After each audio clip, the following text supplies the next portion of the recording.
America में एक मुसलमान नौजवान दफ्तर में काम करता था। उसी दफ्तर में काम करने वाली एक अमेरिकन लड़की से उसका ताल्लुक बन गया और उसकी मोहब्बत उस लड़की से इतनी ज्यादा बढ़ गई कि उसने महसूस किया कि अब मैं उसके बगैर नहीं रह सकता। लिहाजा उसने उसके माँ बाप को पैगाम भेजा कि मैं आपकी बेटी से शादी करना चाहता हूँ। उसके माँ बाप ने लड़के से कहा, हम अपनी बेटी की शादी तुमसे करवा तो देंगे, मगर हमारी एक शर्त है कि हम ईसाई हैं और तुमको भी अपना दीन छोड़कर ईसाई बनना पड़ेगा। माँ बाप से ताल्लुक खत्म करना पड़ेगा। तुम अपने मुल्क वापस नहीं जाओगे। जिस समाज में तुम रहते हो उनसे तुम बिल्कुल भी नहीं मिलोगे। अगर तुम्हें ये सब शर्तें मंजूर है तो हम अपनी बेटी की शादी तुमसे कर देंगे। वो लड़का अपने जज्बात में इतना दबा हुआ था कि इस अल्लाह के बंदे ने सारी शर्तें कबूल कर लीं।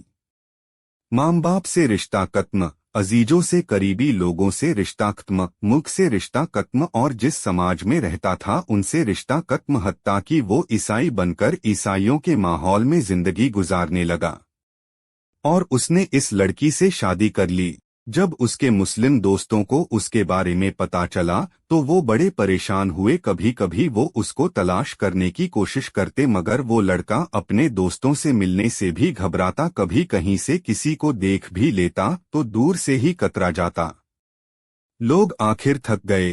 किसी ने कहा कि इसके दिल पर मुहर लग गई है, तो किसी ने कहा यह इस्लाम से फिर गया है, किसी ने कहा इसने जहन्नम खरीद ली, किसी ने कहा इसने बड़ा महंगा सौदा कर लिया है। हर एक की अपनी अपनी बातें थीं। 3-4 साल इसी हालत में गुजर गए, यहाँ तक कि दोस्त अहबाब सबकी याददाश्त से भी निकलने लगा। भूली बिसरी चीज बनता चला गया। एक दिन इमाम साहब ने फजर की नमाज के लिए जब दरवाजा खोला तो देखा कि एक नौजवान लड़का मस्जिद में आया है। उसने वुजू किया और नमाज की सफ में जाकर बैठ गया। इमाम साहब बड़े हैरान हुए, उनके लिए ये बात बड़ी अजीब थी।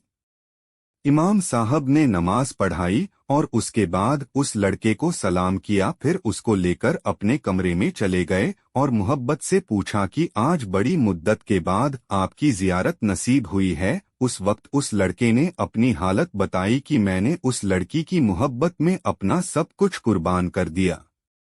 बहुत कुछ मैंने अपना जाया कर दिया, लेकिन जिस घर में मैं रहता था उस घर में अल्लाह का कुरान रखा होता था। मैं जब कभी आता जाता और उस पर मेरी नजर पड़ती तो मैं अपने दिल में सोचता कि ये मेरे मौला का कलाम है, ये मेरे अल्लाह का कुरान है और मेरे घर में मौजूद है। मैं अपने नफ्स को मलामत करता, अमाल तो मेरे बुरे थे लेकिन दिल मुझे कहा करता नहीं जिसका मैंने कलिमा पढ़ा, मैं उससे मोहब्बत करता हूँ, उसकी निशानी मैंने अपने घर में रखी है। इसी तरह कई साल गुजर गए। एक दिन मैं आया और आदत के मुताबिक वहां से गुजरते हुए मैंने उस जगह पर नजर डाली। मुझे कुरान नजर नहीं आया तो मैंने अपनी बीवी से पूछा कि यहाँ एक किताब हुआ करती थी, वो कहाँ है? तो उसने कहा मैंने घर की सफाई की थी, उसमें गैर जरूरी चीजों को फेंक दिया है। उसने कहा उस किताब को फेंक दिया है।